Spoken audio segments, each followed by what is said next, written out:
guys, welcome to Music Monday. It is our final podcast of the year. This time we thought we would do something a little bit different, and we are going to talk about our funniest moments live gigging. So sadly, this year hasn't been the best for live musicians. We have unfortunately lost a lot of gigs due to COVID-19, and many musicians have felt exactly the same.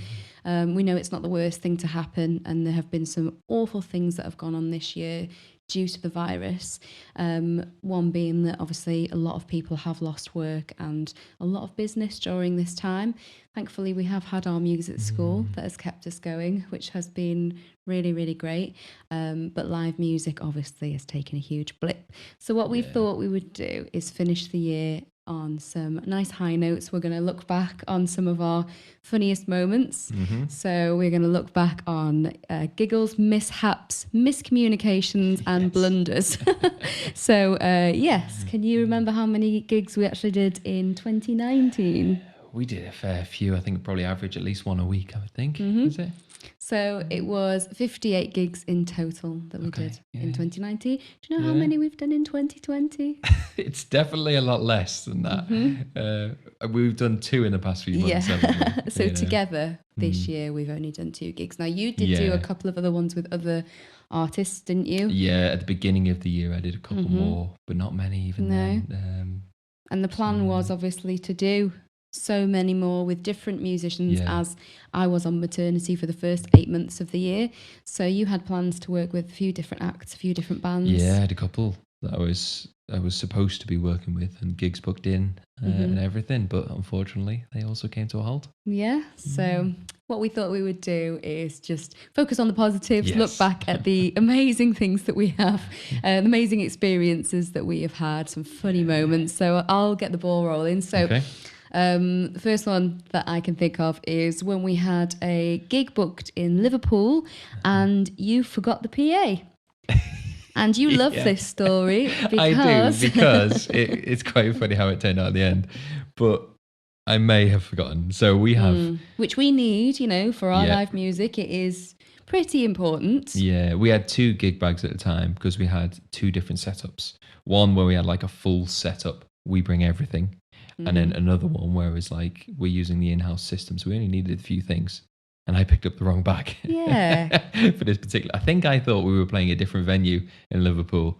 I'm pretty sure I would have told you. You the probably venue. would have, but I think when I was packing the car, I picked up the wrong one. At the time, we were doing different things for different venues, weren't we? So we were doing, sometimes we were doing some jazz, sometimes we were doing acoustic, sometimes we were doing full band. So I can understand why he got confused. However, the story has a good ending, doesn't it? It did. It worked out all right in the end. So we turned up. That's when we realised we got the wrong gig bag. So we didn't have a mixing desk. We didn't have barely anything. We wouldn't have been able to go ahead. We could. It was impossible to do the gig without a mixing desk. That was the main thing that we needed. So I ran around every bar in Liverpool nearly. Literally ran.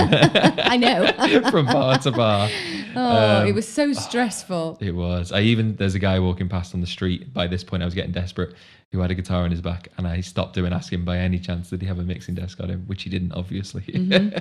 So eventually, I went to the Philharmonic in Liverpool, which is the big concert hall. Beautiful concert hall. They had a big opera on or something on the night, something like that. And I just went to the guy, one of the security guys at the front, and said, "Look, I'm in desperate need.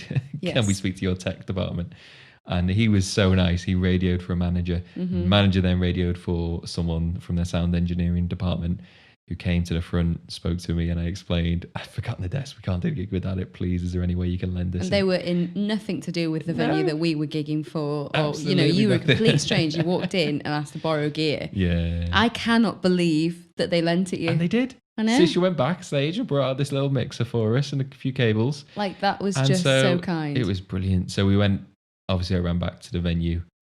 We did the gig.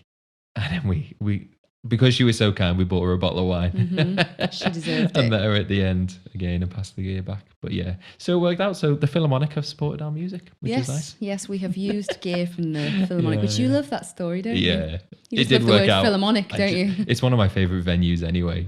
So Thankfully, we didn't let down the bar. The agency would have gone mad at us. So yeah. it could have. it That could was a have gone near worse. miss. Put it that way. Yeah. So, You're welcome. No, thank you, Philharmonic, for being Yes. so generous. Okay, so next one that I always think of when people ask me about gig blunders is when we played it was a restaurant, kind of casual bar on the Wirral, where you're from. Yes. Yeah. And most people just go to have meals and just watch a little bit of casual live music. Very It was relaxed very, music. very laid back, wasn't it? It was one of our really chill sets. And there happened to be this one guy, I think he was there on his own, who stood right in front of us for the whole gig, as in the whole gig, and danced and was like going Awkwardly. like this and flapping his arms. Everyone else in the whole place were like having dinner with their families, Yeah, and there was just laughing. one guy. Every table was laughing. And I at was us. obviously singing, and I thought I was doing really well. And then there was a group of young, like probably maybe in their early 20s, that all obviously met up to have a meal together to catch up. And they were all looking at this guy. And then I caught eyes with one of these girls having a meal, and she burst out laughing. And I burst out laughing because she could see what we were going through, what we were dealing with, and having to stay professional. Yeah. And then he wouldn't leave us alone at the No. end, would he? And he was trying to list loads of people that he knew in the industry that we that's should right. get together and jam with. Yeah. And it was just one of those funny moments where I think I actually burst out laughing on the microphone, so everybody in the venue knew. So if they already didn't know from watching him, they certainly did afterwards. And there was just nothing I could do about that one. But that was hard People work. dancing is always a funny sight to watch anyway. Yeah. I Well, think. when there's only one especially when person. it's one person. There wasn't even, there's no dance floor or anything. He was like No. stood amongst people having their dinner. So that was hilarious. Yeah. Okay, your turn. Okay. The next one, I think it was even the same venue, this next one. But there was the guy who, again, we were playing, nice relaxed set, and he was adamant that we needed tips. Yeah. As in, really, we never put a tip jar out because we get paid to do this. So we go and do we're booked and do the gig. But he was adamant we needed tips. So he went round, I think he got his hat or something.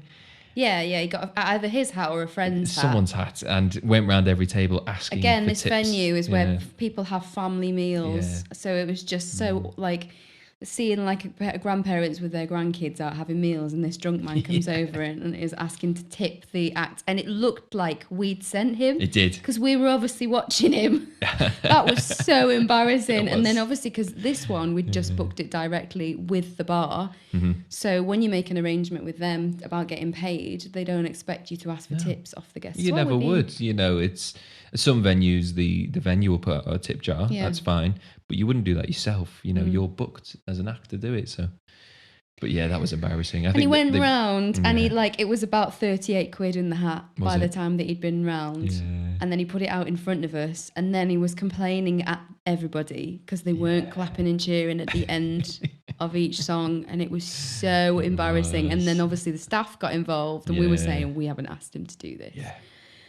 We haven't, and we They haven't went and asked. offered everyone a refund as well. Yeah, didn't no, they? they kicked him out because eventually he was getting too rowdy. And then they went round and asked everyone if they wanted their money back. Yeah. And everyone said no, the act can keep it. I think they felt they couldn't. Oh, wasn't it? That was Didn't just they? the It was just worst, embarrassing, wasn't it? It that was one was. super Yeah. embarrassing, completely. And this is the thing when people have too much to drink and you're in a venue like that, and you just stay out of it. People just get involved, don't they? Exactly. So yeah, that was a pretty bad one. And I think him getting kicked out probably was the best thing that could have happened to us, because he wouldn't have left us alone. He was trying to would have drag been there for people the up, whole wasn't gig. he? Yeah, And get them dancing. Oh, it was so embarrassing. Yeah. Yeah, so that's a good one. I always love, and this is just a general one, how Stephen always attracts the older women when we perform. So It's always the older women. if there's ever anyone interested in speaking to us or Stephen, it's always an old woman, and they always try and kiss him. Yeah. So you've had women come up to you and go, "Oh, come here," and kiss Like him on the grandma lips. kiss me. And then you're like this, wiping your mouth I afterwards, and I know. love it. It's so I don't funny. love it. You always attract them, don't you? Always. Yeah. And like when we've had friends as well, come and watch us. Yeah. And like, yeah, you and your best friend, they both. This one Yeah. woman wouldn't leave the two of you No, alone, would wouldn't, she? Yeah. That was so hilarious. She But took yeah, quite a liking to us. Yeah. I think that's always really funny because I'm just It's sat funny there for you. quietly laughing to Yeah. myself, especially if it's during a gig and like Yes. people try and kiss you on the cheek because your hands aren't free and there's nothing you can Well, do. people about it. try and shake my hand anyway during Yeah. the gig, don't they? And Or fist bump. or fist bump me or something, and I'm kind of busy. My hands are busy right now. Yeah, those are quite funny. Yeah, Yeah. really good. Okay, so Always. what's next? The next one I think is when venues have double booked or cancelled Yes. or have no recollection of the booking in the first place. Mm-hmm. We've had a few times, and I think every musician has with this double bookings. You turn up and another act turns up, or one of you's already just setting up, love that.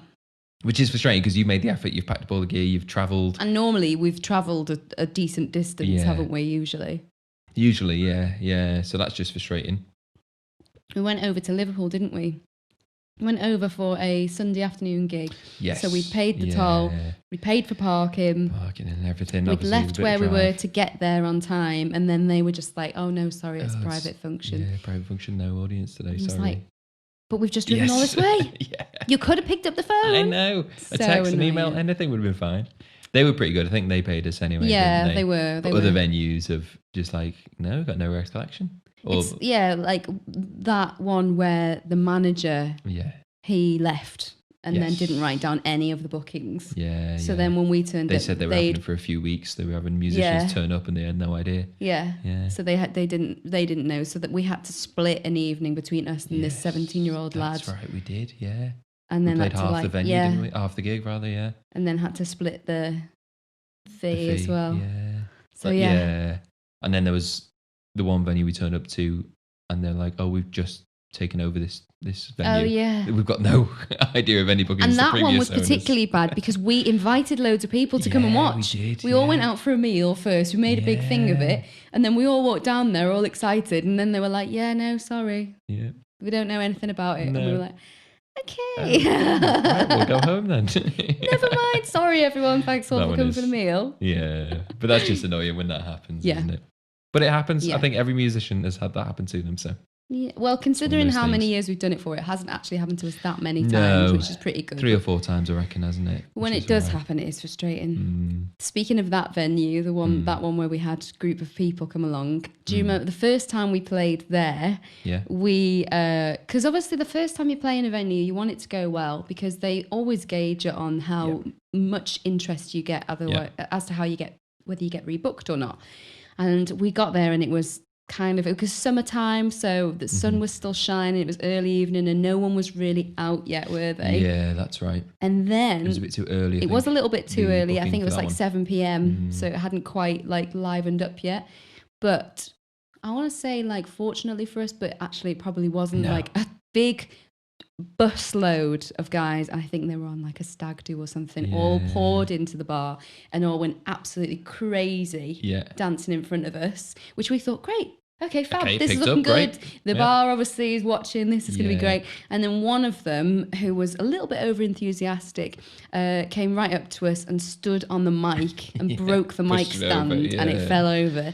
And then they all just left. Yes. Yeah. Like he literally just like sort of looked at it, turned around, and they all Walked just out. left the bar. And then we were Yeah. stuck with a broken mic stand, weren't For the we? rest of the gig, yeah. And we had things- to obviously buy a new one afterwards. Yeah, Yeah. things like that happen quite a lot. It's like when you're having to look after your gig because it's not cheap. Yeah. And nearly And then- most gigs, someone will knock the mic stand, and it's really annoying because obviously my hands It are hits busy. you in the face. It hits you in the face every time, and there's nothing you can do about it. No. So yeah, that one was kind of annoying. Yeah, What's it was. next? Can you think of Yeah. any other ones? Yeah, the other venue just north of Liverpool, Yeah. another venue we used to play a fair amount, and the manager would come over and talk to us before we'd set up. Yeah. He talked to us obviously in the break. I think we had a few breaks. It was a long set Was overall. this in one, Prescott? yeah, this is one. Okay, I know what you're going to say. Yeah. When I said he came over and spoke to us, I don't think he acknowledged I was there at all. Every time he'd come He didn't over look at you at and all. speak to you, and I'd say something even, and And no, you'd he's answer looking me. at you. But every time. That was really weird. I didn't Yeah. notice that actually, because I didn't really notice where his eye line was until you pointed it out. And then afterwards, I made a point of not speaking after a set, a whole conversation, and you did all the talking. Like, even you asked for payment and he paid me. Yeah, he did. And he just it's looked like at I didn't me. exist. I think he thought I was just your hired backing or something. I don't know what it was, but it was I don't really, know. really funny. He was, Strange, yeah. but funny. I think I just gave up after a while trying to speak to him and Well, honestly. get on with my job and just... Yeah, that was a great one. That was really, really good fun. I think one thing that we always have a giggle about, thankfully, is forgetting lyrics or forgetting chords or things like that. And thankfully, we've performed together enough to sort of know each other, don't we? We know the mistakes. We know how to cover them up. Yeah. However, just keep going. Keep going. We sort of give each other a little sideways look, and hopefully no one else will know. But I think that's the good thing of like the fact that we've performed together so much, but we have build made a connection as musicians, don't you? Yeah. We've made so many mistakes. Yeah. Oh, loads. Ridiculous. I can remember singing. I think I saw her standing there. And then obviously I'd switched off and I was probably just people watching and just thinking about what you can have for tea afterwards. Thinking about what takeaway we're going to get. Are we going to grab a KFC? Are we going to grab a kebab? I don't know. And then I went from that into Crazy Little Thing Called Love. And then I just was like, and I couldn't think of how to get back. Yes. So I just looked at you and you were like, okay. And we just keep playing. carried on doing Crazy Little Thing Called Love instead. And I don't know whether people just thought it was a mashup or anything, but it was quite funny. But that kind of thing happens all the time. Or just look at you and I forget my words. And more often than not, we can cover it up, can't we? Yeah. I think the time, and it's always the same song, which probably you hate singing this song anyway, which is Brightside, which we've mentioned in a previous podcast that you. I hate playing it. I can never ever remember the words, and it's so well known, and everybody loves it that when you mess it up, everybody knows. Yeah. And every time I'm like, never mind. It's quite wordy, that one as well, isn't it? Yeah, So it's just line after line after line. It's the same tune. Yeah. And I just can't get it. I just, for some, whatever reason, I can't get that one stuck in my head. Yeah. And we always get it wrong. And you hate playing it. I hate playing it and anyway. People keep asking for it. It is one of those ones annoying. everyone asks for, isn't it? Yeah. Yeah, definitely. So yeah, that one is, that's a hard song. But yeah, generally we do kind of cover it over, don't we? Yeah, that's it. And you've got to laugh. That's the You thing. do. With live music, there's going to be mistakes. Things are going to happen. Strings are going to snap. Yep, that's it. I'm going to lose my voice halfway through a song and need to cough. have a coughing fit. Yeah, that's it. Hand cramps up or something. That's it. Yeah. All these things happen. It's Never part mind. of live music. Yeah, they want live music. It's real. Yeah, that's it. Yeah. Yeah. I think the next one then is the venue who were very good to us locally. We played there sometimes 2 times a week. We played there loads, and the staff were lovely. The venue was really nice. We even built a whole set for them, didn't we? A new jazz set. Unfortunately, they've gone now, which is such a shame. Yeah, they were just our favourite venue ever. They were amazing. But yeah, so afterwards we'd have a drink. And they were so generous to us. They were so generous. They would literally, they wouldn't let your glass go empty. You would have to say, no, I'm good. Yeah, I even when I was 6 weeks pregnant, they poured me a glass of champagne that was £13 off the menu. Obviously, they would never ever charge us because they were just so good to us. They were so good to us. And I had to say, I can't drink it. And they were like, why? And we hadn't told anybody, had we? No. We kept it a secret. We hadn't told absolutely anybody because it was so early days. And I had to say, I'm 6 weeks pregnant. I can't drink it. So they found out first. Yes, they did. But yeah, no, they were amazing. They were know lovely. What you're going to set the story as quite funny. So we were sat around there's like a high table, wasn't it? So Mm-hmm. the very tall chairs. And one of the girls who worked there had the bottle of champagne. She was pouring a glass of champagne. Yeah, it was. A very special bottle. It was. Of Paul Roger. Yeah. The So she best poured everyone a champagne glass. Went to sit back on a chair, which was no longer there. I think she'd moved it too far back. So she went, and I was sat next to her, and I didn't even think, but I grabbed the bottle of champagne. And she fell to the floor like this. I didn't didn't mean to. I don't know why. I just grabbed the champagne. It was so, and everybody burst out laughing. No one even tried to help her up. It was the fact that you had the champagne bottle safe and you just let her fall I did down. help her up afterwards. But Well, yeah, I think you realised what you'd done. Yeah. Okay. It was just reflex. And it was not a cheap bottle of champagne. Yeah. No. Even she knew. Yes. You'd saved the right thing.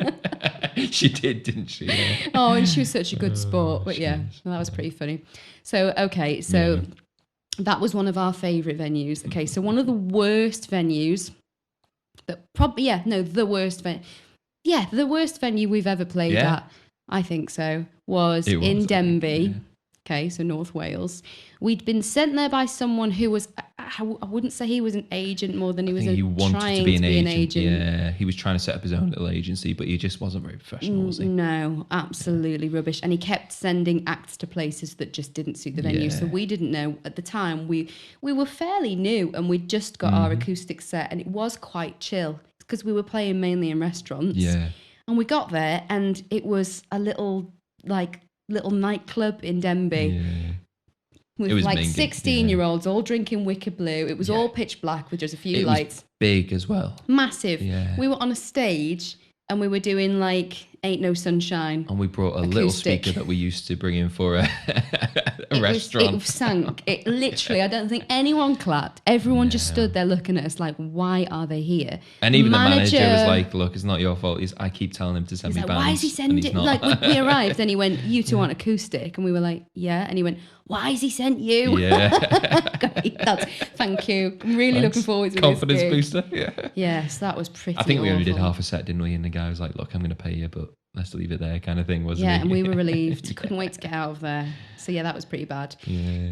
What was the other bad one? So the other bad one was in Sale in Manchester. Yes. And again, it was a new agent who had just started booking us and he'd left the agency that we're with, started up his own agency, and I think took all the acts with him. Yeah, but he was just looking for any venue that he could get, and like he didn't vet them first, so he didn't really know where he was sending us. And we took the gig and we arrived, and it was just rough as, wasn't it?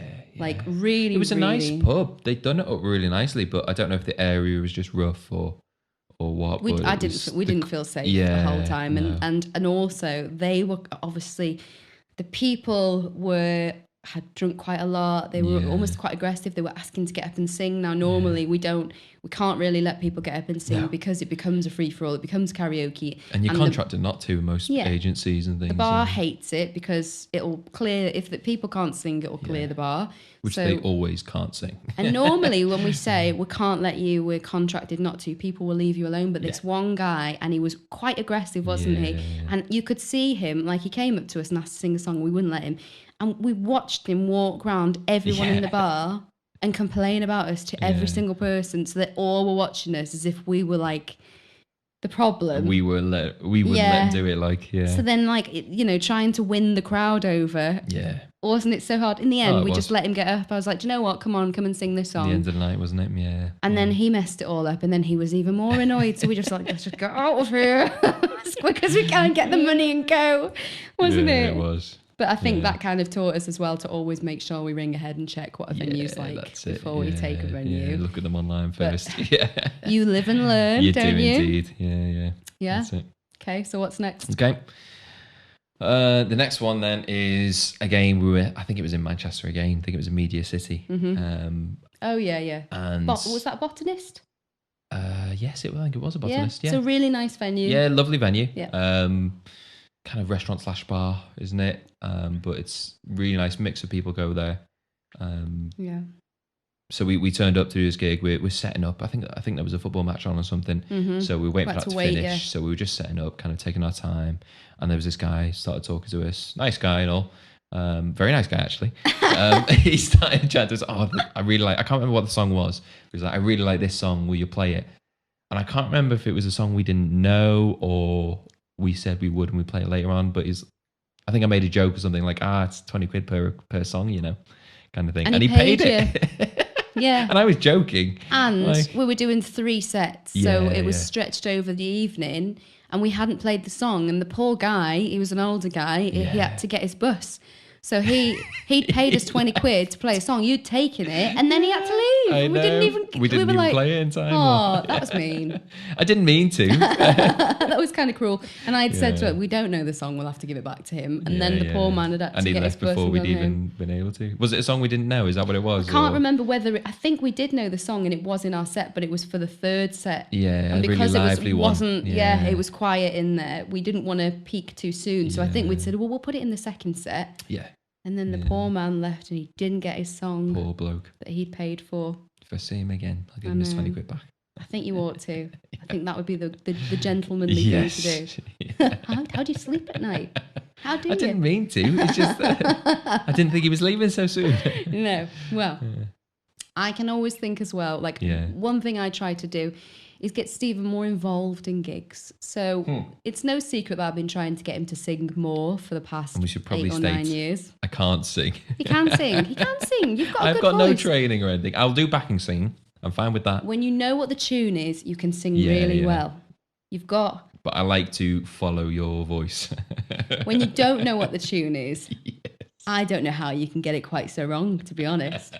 But this is the thing, you see, like with practice, and we don't practice like with you singing a note. No, I should tuning train my can voice, be to be taught. honest. Your timing is brilliant, so tuning can be taught. Wouldn't you agree? Yeah, so we differ on this. We always differ on this. Mm-hmm.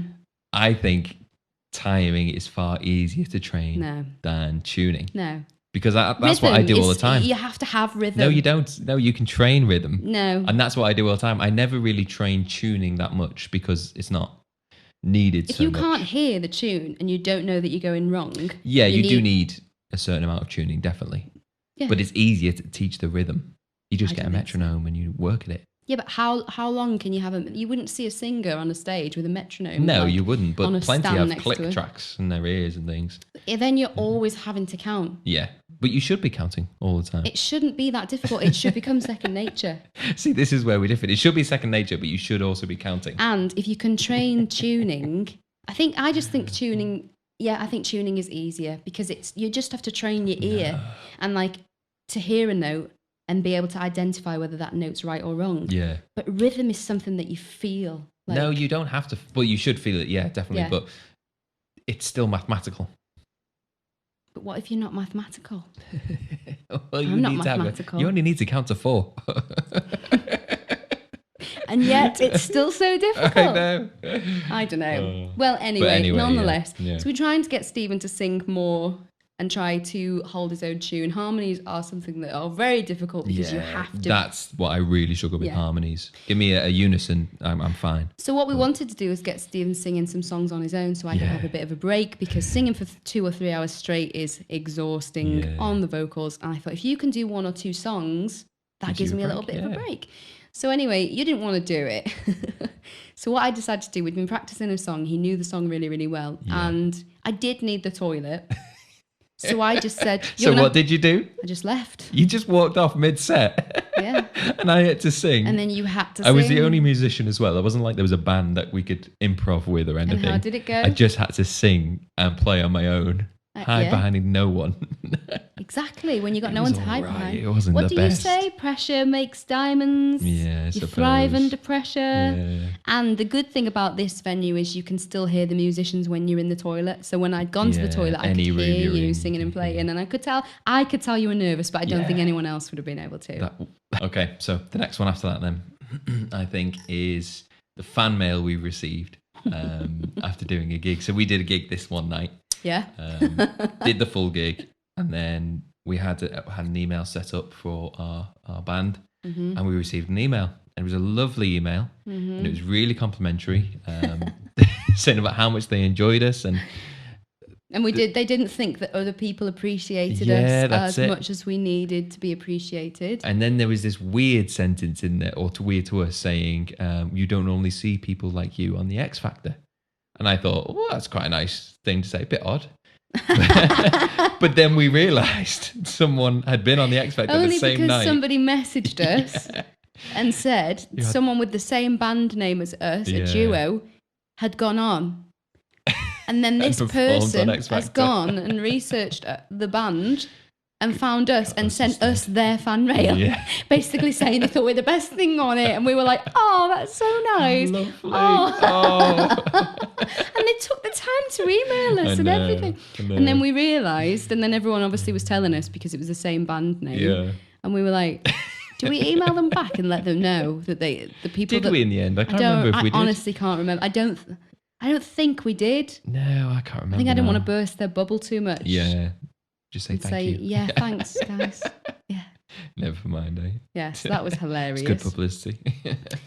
We have performed in front of a couple of celebrities, incidentally, who have happened to be at venues that we've been performing at, haven't we? Yeah. So we had the footballer. Yeah, we had Ian Rush. Yeah, so we got our photograph with him. Ex-Liverpool legend. Mm-hmm. Yeah, and he was very nice and complimentary, wasn't he? Yeah. So yeah, we had it with him. There was also, I was really excited about this one, Jennifer Ellison. Yeah. Who was Meg in the film version of Phantom of the Opera. Yeah. And when I saw her walk in, I was just like, Another and I was singing at the Scouser. time, yeah. And I was like, would it be totally unprofessional of me to go over to go and fangirl and ask for a photograph? Yeah. She was from the film. I know, yeah. The actual film of Phantom of the Opera. She's got a great voice as well in that. So I was like, oh, okay. So I went over and because they were kind of like in a little booth. I don't think they really wanted to be disturbed. So I did apologise, but I just said, oh, I really, really thought you were amazing in Phantom of the Opera. Love that film.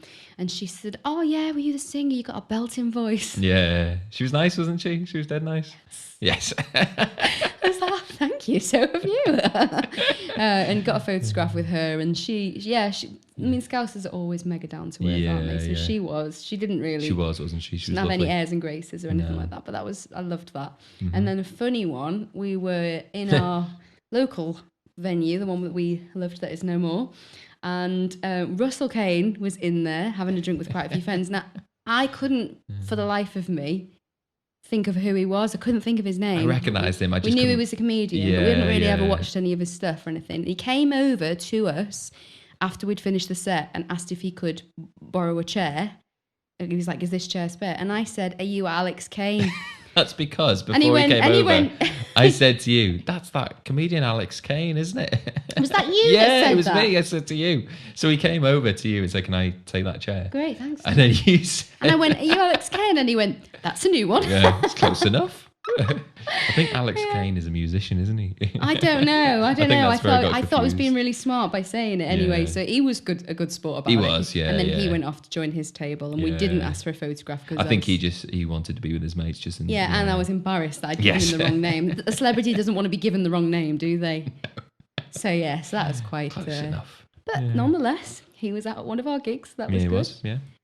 I think really like the best things about being musicians is the fact that wherever we go, there's music, there's live music, and wherever we've travelled, we've always gone to seek out live music. Yeah. And Jammed with people jammed, and, like played in different countries. Like when we were in Thailand, we went down Khao San Road in Bangkok. Yeah. And there was loads of live musicians, and we were there with our friend. He met us in Thailand. Yeah.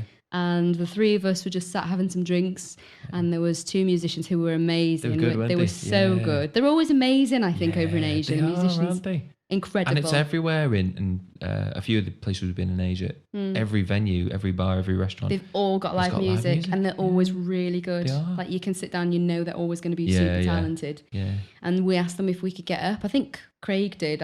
Like Was it him? Your best friend always pretends he's our manager. Yeah. So he decided to take it upon himself to go and ask them if we could get up and perform, and they let us. Yeah, they did. Yeah. We had a great time. Yeah, and everybody again really cheered, dead supportive. So that was good. Further up as well in Chiang Mai, because there was that rock band Yes, in that market, there was. and we got up and sang with them as well. I've forgotten about that. Yeah. And so good. Bali's another place where there was Bali live was music good. everywhere, and we got Bali to was great because one of the places, the band, it was a full band playing, and they said, "Does anyone want to get up and do a song?" Yeah. So we were like, "Yeah, okay, we'll do it." And I think everyone just assumed we'd be rubbish.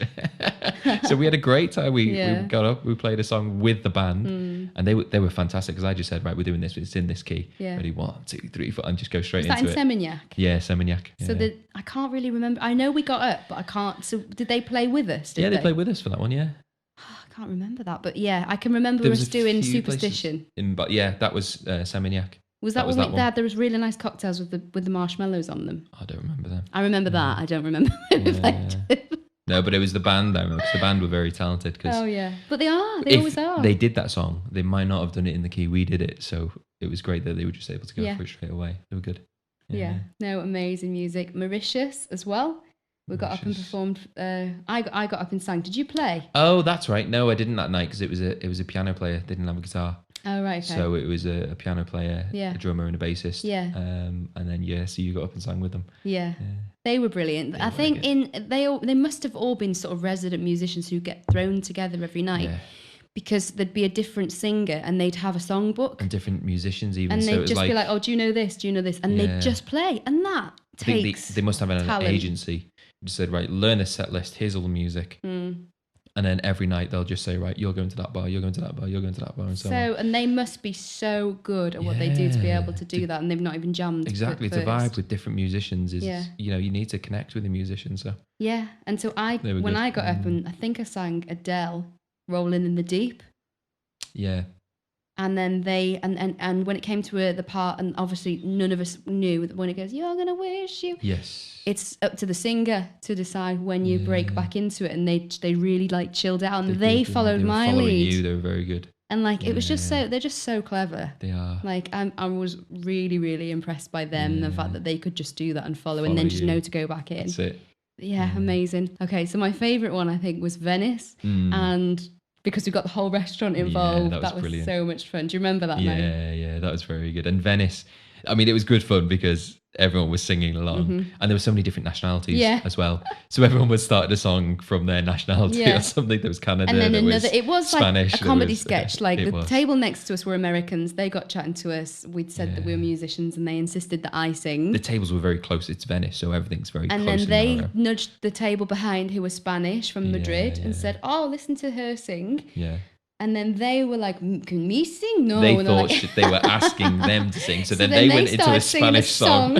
And then the table across that way knew the song. And they turned around and started singing along. Before we knew it, we were all dancing and singing. Even the waiters were dancing. Yeah. So much so that across the street, like there was a canal. And then across the street, somebody opened their shutters and said, the singing is good, the dancing is good. It's beautiful. But I'm up at 4:00 in the morning. So can you please be quiet? He was very polite. That's the way to ask, isn't it? Yeah. So we did. So everyone then, we finished then, didn't we? It was just one of those magical moments. It was so much fun. That was good fun. Yeah, I'm really grateful for all the times that we've had. We don't know what's going to happen. No, hopefully live music will come back. There's certainly a lot of musicians riding on it, and there's certainly a lot of everyone wants to go back and see live music again. Yeah. I can't wait to go and see some bands again. So hopefully in the new year things will get better. We just don't know. Yeah, we can only be optimistic. Wait and see. And hope, because live music is a universal joy that everybody loves. Everybody loves music. So let's hope. So anyway, this was our last podcast of the year. Thank you so much to everyone that's tuned in and supported us. We are going to keep running it through 2021. So please tune in next week to Music Monday and look after yourselves. Take care. See you soon. Bye.